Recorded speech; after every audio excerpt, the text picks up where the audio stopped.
Morning Shot. My fellow Singaporeans, this is my 40th year in politics. It's been my great honor to have served you, including as your Prime Minister. I have also prepared a leadership team to succeed me that deserves your confidence and support. We were fortunate to start off on the right footing. Mr. Lee Kuan Yew and Mr. Goh Tok Tong and their teams established the fundamentals of good government. They were unshakably committed to meritocracy and incorruptibility. They worked hard to build a system that would endure beyond their own terms as PM. My team and I have done our best to steward Singapore and safeguard its future. Our successors must do the same.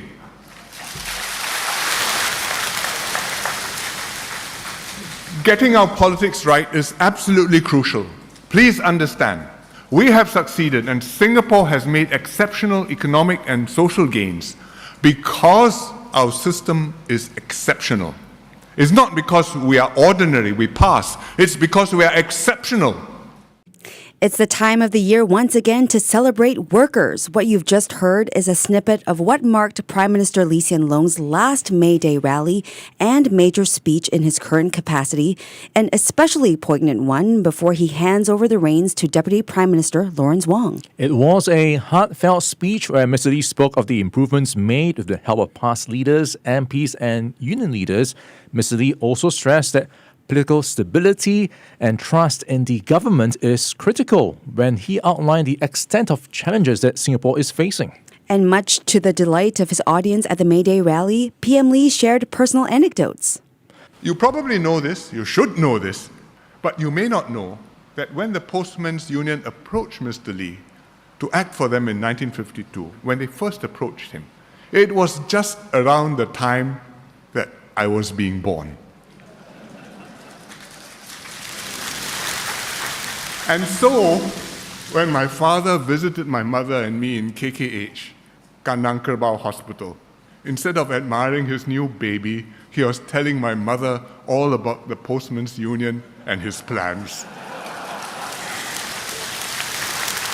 For more insights, we're joined in the studio this morning by Yeo Wan Ling, Assistant Secretary General and Director of USME and the Women and Family Unit at NTUC. Wan Ling, it's great to see you again. Welcome back to The Breakfast Show. Good morning and happy May Day. Happy May Day. It sure was a very eventful day for you, and it was a historic moment at the May Day rally. That's right. And we saw PM Lee get emotional at some points as he recounted his 2-decade-long journey as PM. So you were the chair of this year's rally. What stood out for you personally? Well, many things. I think that there wasn't a single dry eye in the hall yesterday. For me personally, 2 takeaways. The first one had to do with how he came out and bowed to everyone, and then after that went back to talk some more. And I think that's the spirit of what our Prime Minister is all about. You know, he's always on the go. He's always continuing with what he needs to do. And the other thing that stood out for me too was about how he talked about how Singapore grew in the last 20 years. I thought it was an amazing overview of our economic success. And what happens was he also talked about how he views or his vision for a future Singapore. And it's a kind Singapore, it's an inclusive one. And I think whatever that he has been doing, it will continue in future. And actually, there's a bonus part to this too. I'm the MP of Pasir Ris Punggol, and he talks so much about Punggol 21. I was like, all right. But you know what? I thought that Punggol 21 plan was actually a fruition of everything that he talked about. You know, about how people had faith in an idea. It was very visionary at that time. And now look what's happening, you know. Just, I think 2 days ago, talked about a new Punggol Hotel. You know, we're going to have a university in Punggol, you know. So I do see, you know, the progress in action, and it's quite fabulous. Yeah, Wan Ling, let's unpack this a bit more. One thing that stood out for me is how PM Lee highlighted that a very challenging period lies ahead. And we've seen progress in the PME space so far. Now, which other areas will the labour movement be working on more closely with the government in order to tackle those challenges? Well, he did talk about, you know, being inclusive. And I think, right, this is something that we need to be really mindful of. The labour movement represents our workers. And as you know, the demographics of our workers have actually changed quite a bit in the last 20 years. We're getting, a lot more white-collar workers. Also, at the same time, people are very interested in platform work, in the gig economy, and we have to make sure that as a labor movement, we also progress to ensure that the rights of all these workers are represented as well. So, Wan Ling, let's take a step back. NTUC's founding is closely intertwined with the Singapore story. So, our founding Prime Minister Lee Kuan Yew launched his political career by representing the Postal Workers Union and the postman strike of 1952. How has the union evolved since? Well, very much like what I mentioned, I think it's important that we need to evolve when it comes to representation of our workers. Of course, I still remember being the director of the Women and Family Unit. One of the first war cries we ever had for women was equal pay for equal work. Yes. And it wasn't that long ago. But look, where we are now. I would say, right, that the gender wage gap is fastly closing. Also, at the same time, if you look at the types of representation we have had for other segments of workers, when it comes to wages, like our lower wage workers, we've had the very successful progressive wage model. Doesn't only look at wages, but also looks at the career prospects. Yeah. Of Singaporeans.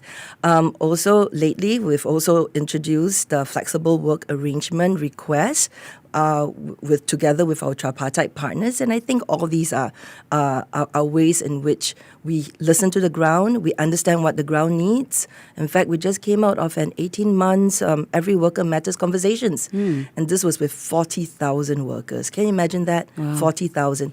And it's the things that we talked about with the flexible work arrangements, with a more inclusive workforce. It's all things that we heard from the ground that they wanted. Yeah, so let's talk about these flexible work arrangements. So back in 1999, when PM Lee delivered his maiden National Day rally speech, it was a landmark moment for workers when he introduced the 5-day work week in the civil service, which has since become the norm in our working culture. So fast forward to today, like you mentioned, we're talking about flexible work arrangements. Have you heard any misconceptions or worries from employers after the guidelines were released, not too long ago? Well, yes. I think what happens was flexible work arrangements requests came out also because workers had talked about. Actually, when we did a survey, there was with 2,000 plus workers, right? We found out that flexible work arrangements were something that would keep them in the workplace or attract them back to the workforce. 90% of them said that. That was the number one priority. And when it comes to our employers, I think by large, most of the employers that we spoke with understood that this is something that's important for our workforce. However, there are some misconceptions about what flexible work arrangements are all about. Many people think that FWA equals to work from home, WFH, but it isn't. Flexible work arrangements are actually largely in 3 types. We're looking at flexi time, we're looking at flexi place, in which flexible work arrangements is a small part of it, and also at the same time flexi load. And I think if people look at flexible work arrangements as any one of these 3, or a combination of these 3, I would say, right, the majority of work that we have in Singapore can be redesigned effectively to become flexible. Yeah, how strong is this call for flexi work when you hear or talk to your people on the ground? Now, what are some of the concerns from employers as well as they try to implement some of the requests? How can some of these permutations work out, especially when you have to have people physically there? Well, the interesting thing was this is not the first and only time that we have been talking about flexible work arrangements. In fact, as a labor movement, we've talked about it since the time when President Halimah was actually the director of the Women Unit in NTUC, and that's a few decades ago. But what happens was COVID-19 was a very sad time for Singapore, but it did have several silver linings, and one of them was actually, at that time, 90% of companies actually introduce flexible work. Yeah, but post-pandemic, this has dropped to 70%. And I think, right, it points to something. Essentially, when people introduced flexible work arrangements during COVID-19, it was rather knee-jerk. and there wasn't much thinking or design around it. And that is why I think for companies, they found that productivity probably went down. Also, at the same time, perhaps employee engagement or trust is something that people needed to look at. And so what happens is, together with the unions and the labor movement, we've actually pushed out quite a number of support mechanisms to help companies wrap their heads around how to introduce flexible work arrangements to win-win worker as well as employer types of solutioning. And I think this has to do with two things. The first one, there needs to be a building of a trust culture within the organization. And the second one, too, is actually about the redesign of jobs such that they can be flexi. Yeah, a big part of the equation is wages. When you talk about flexi work, what is the ideal model when you want to create this environment? Is there an area workers are concerned about when they bring up the idea of flexi work to their bosses? How can companies in turn better manage expectations versus business continuity? Because some jobs are such that you need people to be there. Yep. So our tripartite guidelines for flexible work arrangement requests. So there was a FWAR, there's the request part at the end of it all. It's actually the magic of what we're trying to push here. Flexible work arrangements isn't about how there is a one-size-fit-all policy that companies go into. In fact, this, because it's a request, is on a case-by-case basis.